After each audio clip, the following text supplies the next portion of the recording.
Start. নমস্কার, শুভ মধ্যাহ্ন। আজকে আমি চিকেন তন্দুরি করে দেখাচ্ছি। দেখুন কি কি লাগবে চিকেন তন্দুরি করতে। এখানে আমি পেঁয়াজ, রসুন, আদা পেস্ট করে নিয়েছি, আর কাঁচা লঙ্কা পেস্ট করে নিয়েছি, হলুদের গুঁড়ো, নুন, এটা এমনি ঝাল লঙ্কা, এটা কাশ্মীরি রেড চিলি পাউডার, এটা ব্ল্যাক পেপার, এখানে আছে একটু লেবুর রস। দেখুন আমি এবার এগুলোকে ধুয়ে পরিষ্কার করে রেখেছিলাম চিকেনগুলো। এবার আমি এগুলোকে ম্যারিনেট করব। সব একসাথে দিয়ে আপনারা একসাথে ভালো করে মেখে ম্যারিনেট করে রাখবেন, কম করে 30 মিনিট। আর এটা একটু লেবুর রস, কেউ যদি লেবু না থাকে তো ভিনিগার দিলেও দিতে পারেন।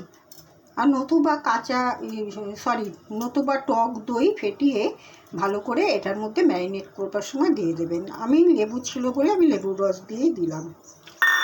এবার পুরো জিনিসটা 1 ঘন্টা কম করে ম্যারিনেট করে রেখে দেবেন, পুরো ভালোভাবে মিশিয়ে। নুনও কিন্তু আমি দিয়েছি। তাহলে আমার উপকরণের মধ্যে লাগছে পেঁয়াজ, রসুন, আদা, কাঁচা লঙ্কা পেস্ট, একটু রেড চিলি পাউডার, একটু এমনি চিলি মানে লাল চিলি ঝাল চিলি পাউডার, আর লাগছে গোলমরিচের গুঁড়ো। আর এটার মধ্যে একটু আমি কাঁচা তেল দেবো, সামান্য একটু দিয়ে আমি এটা 1/2 ঘন্টা ম্যারিনেট করে রেখে দিচ্ছি।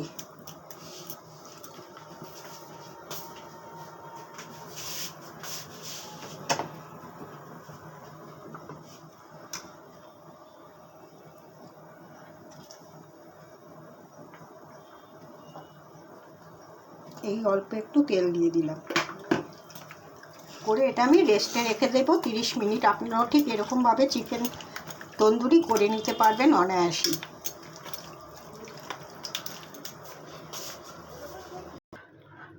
এবার আমি দিয়ে দিচ্ছি একটু চিকেন মশলা, তন্দুরি মশলা এর মধ্যে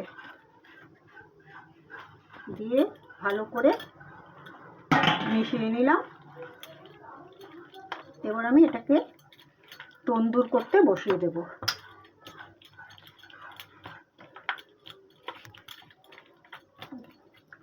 দিয়ে দিচ্ছি সামান্য একটু তেল, সামান্য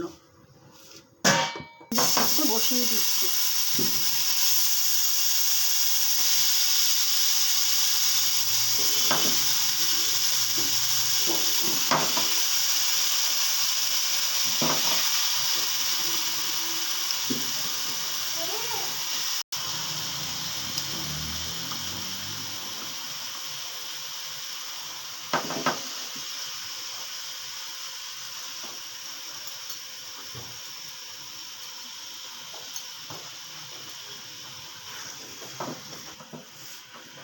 প্রথমে বেশি আগে দেবেন, তারপরে আস্তে আস্তে আঁচটা কমিয়ে দেবেন, স্টিমটা কমিয়ে দিয়ে অল্প আঁচে হবে, ঢাকা দিয়ে দেবেন।